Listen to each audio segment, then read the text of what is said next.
에베소서 2장 21절에서 22절.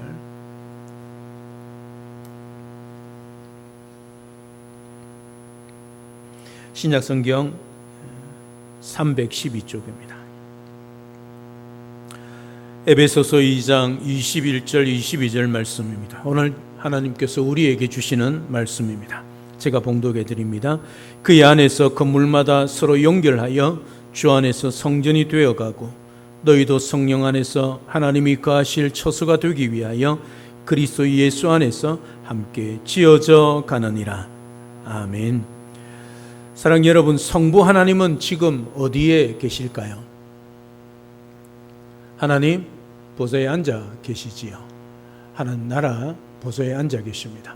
그럼 성자 예수님은 어디에 계실까요?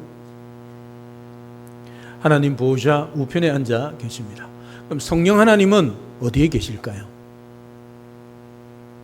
성령 하나님, 성부 성자 하나님은 하나님의 나라의 보좌 그리고 우편에 앉아 계십니다. 성령 하나님은 어디에 계실까요? 네, 교회에 계시죠.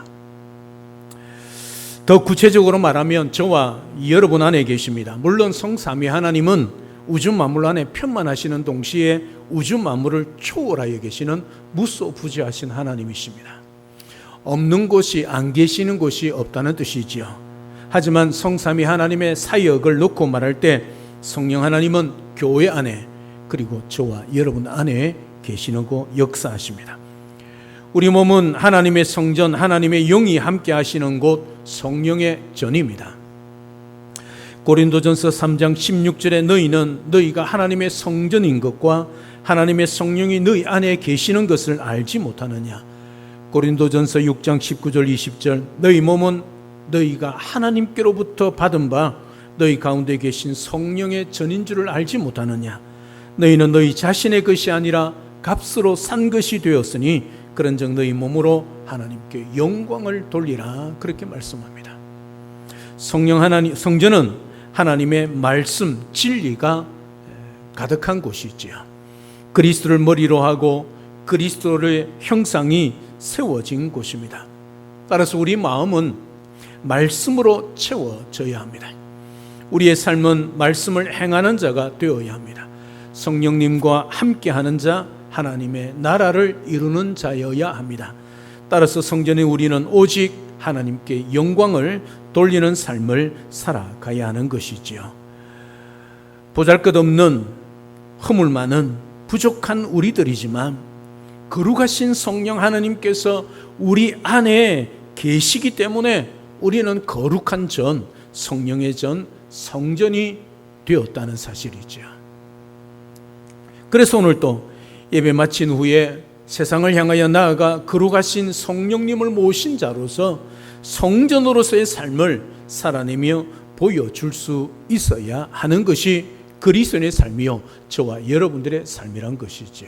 사랑하는 여러분, 세상살이뿐만 아니라 우리가 세상 속에 살아가는 우리의 모든 삶은 하나님의 나라의 삶이어야 하는 것이지요. 왜? 성령이 우리에게 거하고 계시기 때문이지요. 그럼에도 불구하고 우리가 세상살이에 눈이 팔려있는 것은 우리가 성령의 다스림을 받고 성령 충만하지 않기 때문에 내 정욕과 욕심이 살아나기 때문이라는 것이지요. 그래서 날마다 우리를 십자가에 못 박고 성령 충만하여 살아갈 때에 우리가 하나님의 나라, 거룩한 하나님의 나라의 전 성전의 삶을 살아낼 수 있는 것이지요. 오늘도 이 예배를 마치고 세상을 향해 나아갈 때 우리의 삶이 성전의 삶, 성령이 우리 속에 거하시고 거룩한 성령이 우리를 이끄시고 인도하시는 삶이란 것을 잊지 않고 거룩한 성령의 전후의 삶을 살아내어서 하나님께 오직 영광을 올려드리는 우리 모두가 될 수 있기를 주님의 이름으로 축복합니다. 오늘 영광스러운 교회 세 번째, 성령의 전 성전으로서의 교회를 살펴보고자 합니다. 하나님의 백성으로서의 교회와 마찬가지로 성전으로서의 교회도 구약 성경을 배경으로 하고 있습니다. 다시 말하면 구약 성경에 나오는 성전이 기초가 되는 것이지요. 하나님의 구원 역사는 성전의 발전 과정과 깊이 연관되어 있습니다. 여러분, 창세기 2장에 기록된 에덴이 성전의 원형적인 형태라면 계시록 21장 22장에 기록된 새하늘과 새 땅이 성전의 완성된 형태이지요. 성전의 핵심은 하나님의 임재입니다. 그 하나님의 임재가 가득한, 영광이 가득한 것을 뭐라고 그랬지요? 세퀴나 영광이라 그렇게 말씀을 드렸습니다. 그 하나님의 영광이 떠나면 건물만 존재할 수밖에 없다는 것이지요. 하나님의 영광이 떠난 삶은 이가봇의 삶이란 것을 우리가 첫 번째 날에 살펴보았습니다. 오늘 구약 성경에 기초한 그 성전 역시 마찬가지입니다. 에덴 성전의 아담은 하나님의 거룩한 임재와 영광스러운 형상을 반영하는 존재였습니다. 이 아담에게 하나님이 생육하고 번성하여 땅에 충만하라, 땅을 정복하라, 땅을 다스리라, 이 명령, 사명을 주셨습니다. 이 사명은 하나님의 형상을 반영함으로 하나님의 영광과 임재로 세상을 가득히 채울 후손을 생산하여 땅에서 번성하는 것입니다. 충만하는 것입니다. 다스리는 것이지요. 이것이 구약과 신약에 반복되어 등장하는 주제입니다. 그런데 아담은 이 사명에 실패했습니다. 그래서 하나님은 이 사명을 아담의 후손들에게 맡기셨죠. 아브라함과 그 자손 이스라엘에게 위임하셨습니다. 하나님의 주권적인 임재와 영광을 온 땅으로 확산시키도록 다시 성막과 성전을 짓게 하셨습니다. 그리고 그 가운데 하나님이 임재하셨습니다. 백성들 가운데 하나님이 친히 임재하셨다는 것을 말씀하고 있는 거지요. 예수 그리스도가 구약에 예언한 또 새로운 성전으로 소개되고 있습니다. 예수님께서는 새 성전을 건축하기 위해서 이 땅에 오셨습니다. 물론 십자가에 죽으시고 부활하셔서 우리를 구원하기 위하여 구원 역사를 이루기 위해 오셨습니다. 그러나 성전이 이 땅에 세워지는 그 손으로 지어지는 성전이 아니라 이제는 그리스도의 몸으로 한 성전을 통하여 하나님의 나라를 세워가고자 한 것이지요. 요한복음 2장 19절에 너희가 이 성전을 내가 사흘 동안에 일으키리라. 21절에 예수는 성전된 자기 육체를 말씀하신 것이라. 예수님은 자신을 희생 제물로 삼아 영원한 제사를 드림으로 성전을 정화시키셨습니다. 예수님이 십자가에서 죽으시고 부활하신 몸이 바로 새로운 성전이 된 것이지요. 예수님께서 새 성전의 모퉁이 돌이 되셨습니다. 오순절 성령 강림은 새로운 성전에서의 교회의 탄생이라 그렇게 말할 수 있습니다.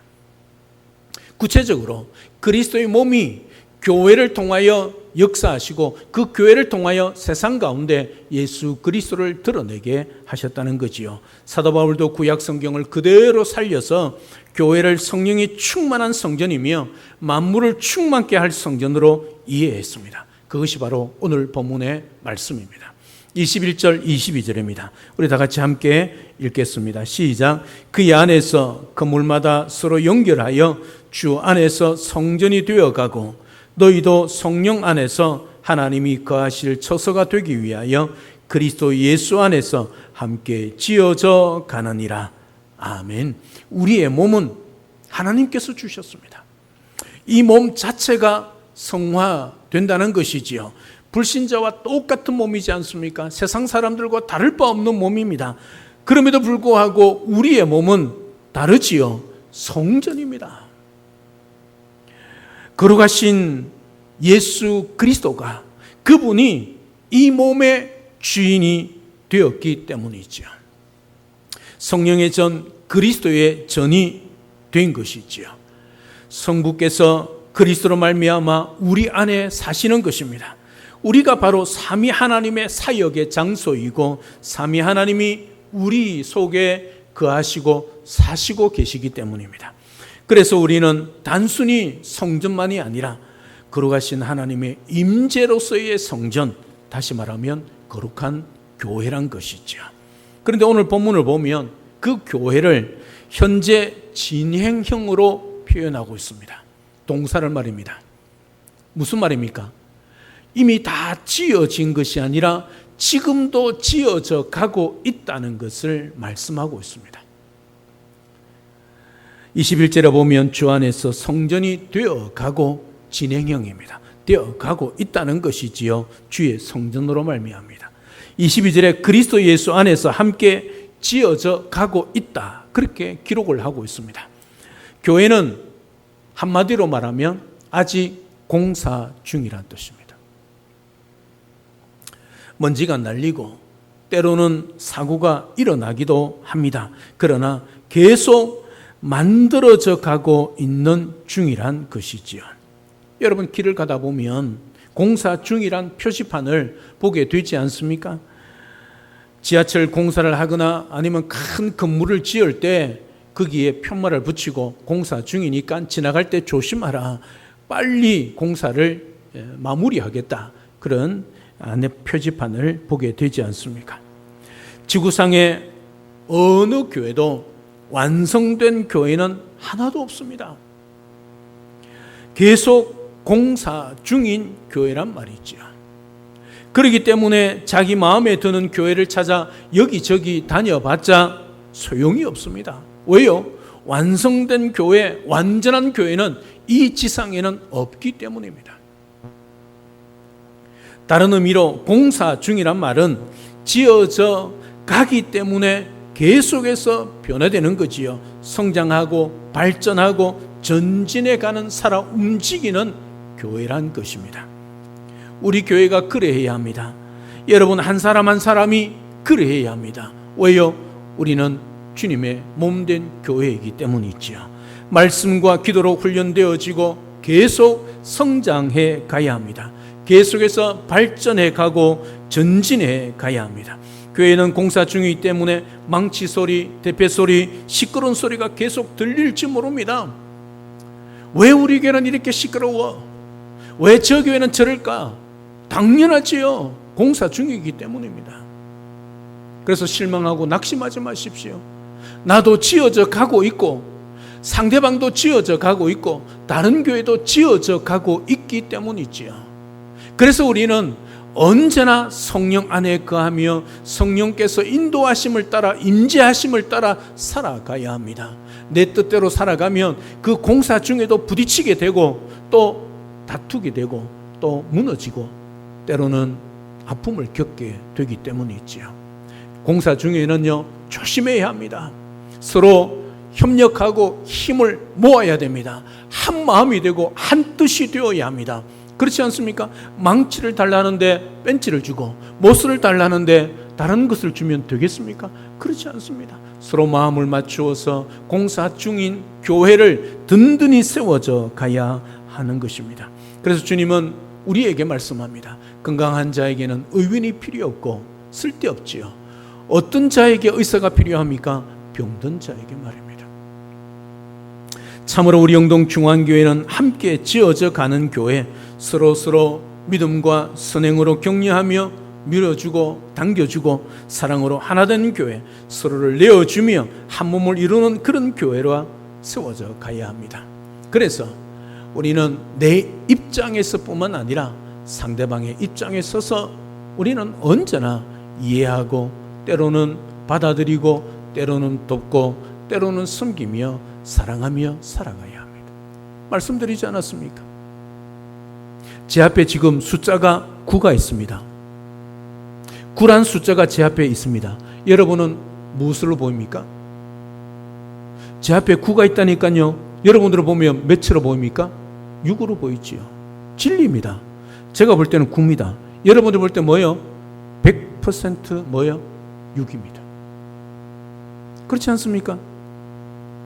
그러면 어떻게 됩니까? 9라고 고집할 것이 아니라 상대방의 입장에 서서 이해할 수 있어야지요.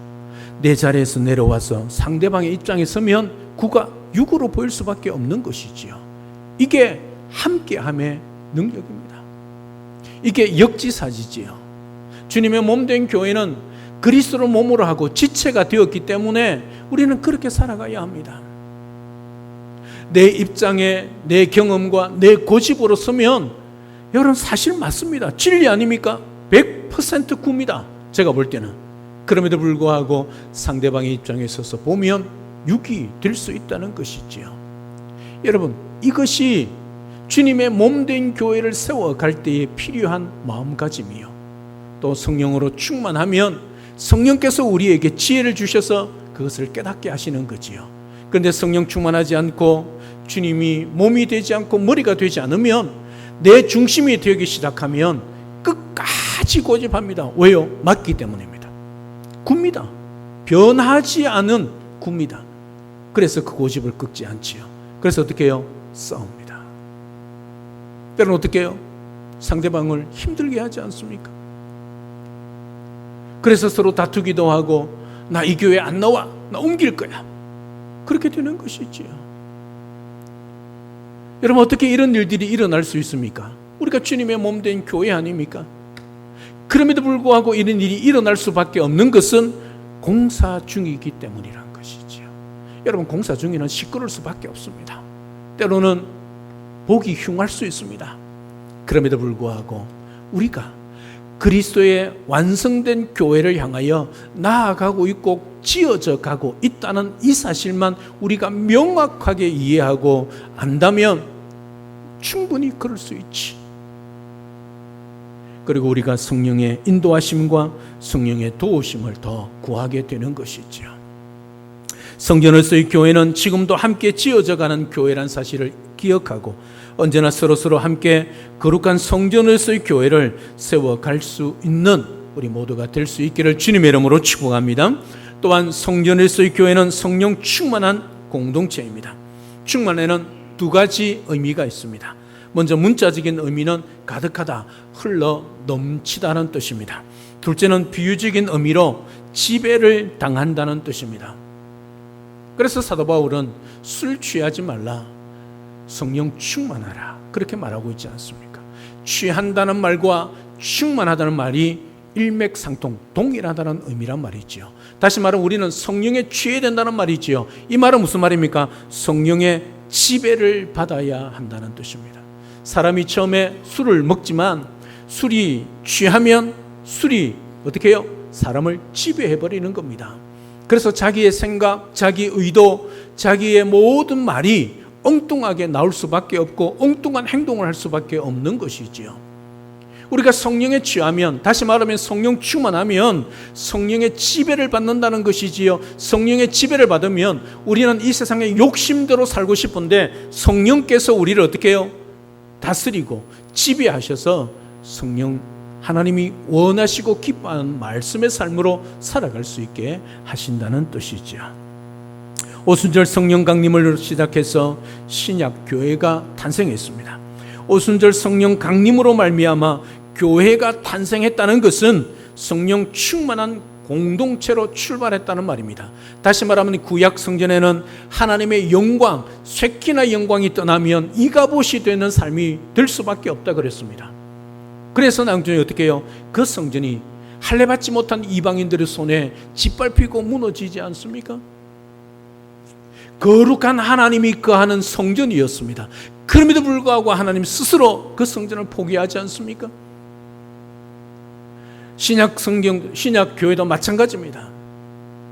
하나님의 영광, 그것이 성령 충만함으로 신약 교회에 임했지요.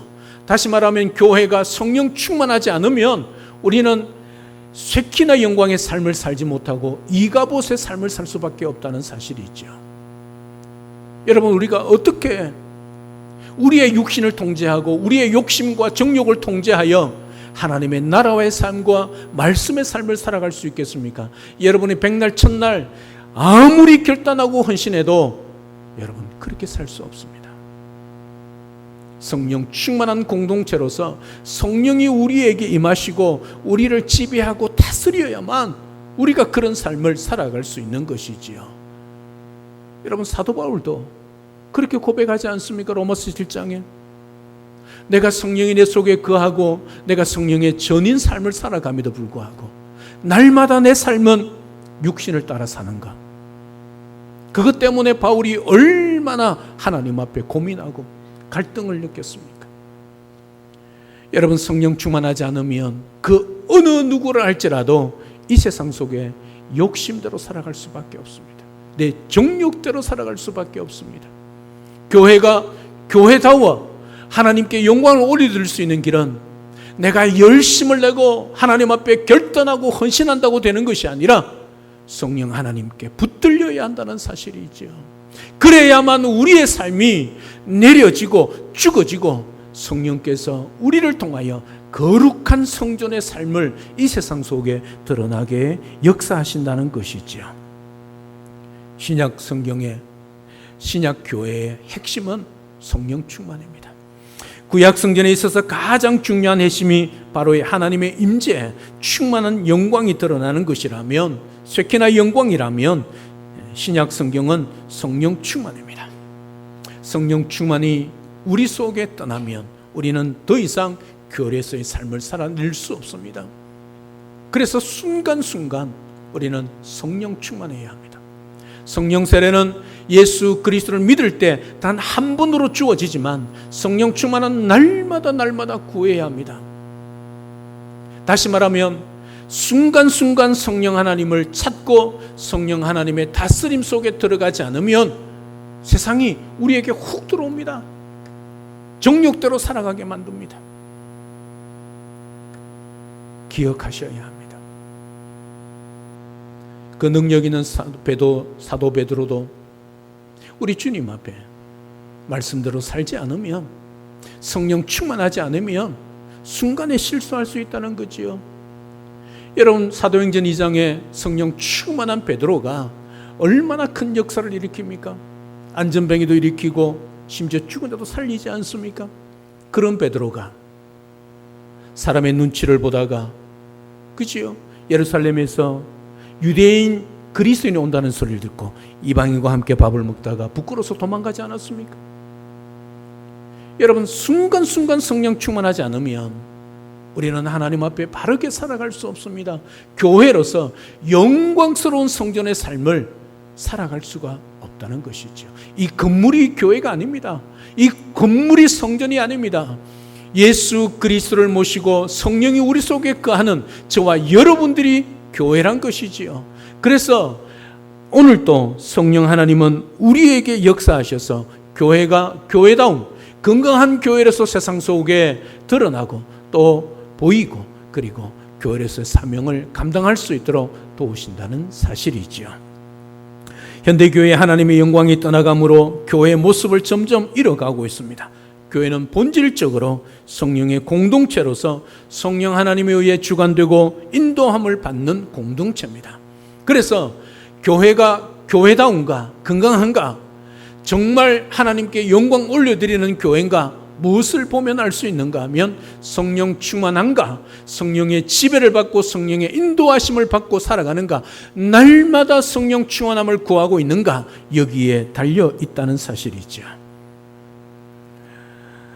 따라서 오직 교회가 성령이 충만할 때만이 참된 의미에서 교회라고 할 수 있습니다. 하나님께서 교회를 하나님이 거하실 영광스러운 처소로 택하셨기 때문에 교회 안에 성령이 충만할 수 있는 특권이 주어진 것입니다. 사랑하는 여러분, 영광스러운 교회, 성전으로서의 교회는 바로 성령 충만할 때만 가능하다는 사실입니다. 그래서 사도 바울도 에베소서 5장 18절에서 성령 충만함을 받으라, 그렇게 명령하고 있는 것입니다.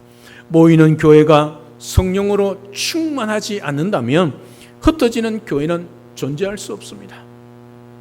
그런 교회는 세상에 나가봐야 아무런 영향력을 끼칠 수 없습니다. 단 한 사람에게서는 영향력과 죽은 사람을 살려낼 수 없습니다. 그 사람이 아무리 높은 지위가 있고 아무런 부자라 할지라도 그 사람은 단 한 사람도 죽은 사람을 살려낼 수 없습니다. 모이는 교회에서 성령으로 충만함을 경험하지 않고서는 흩어지는 교회의 역할과 사명, 전도와 선교를 감당할 수 없다는 것이지요. 전도 은사가 없기 때문입니까? 훈련을 못 받아서 그렇습니까? 아니지요. 무엇 때문입니까? 성령에 붙들리지 않기 때문입니다.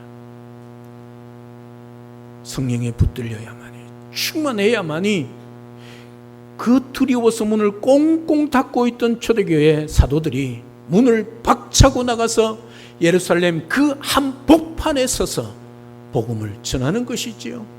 왜 그들이 문을 잠그고 숨어 있었습니까? 두려워하여 벌벌 떨고 있습니까? 예수님의 사도를 잡아 죽이려고 유대 지도자들이 눈을 붉히고 찾고 있었기 때문이죠.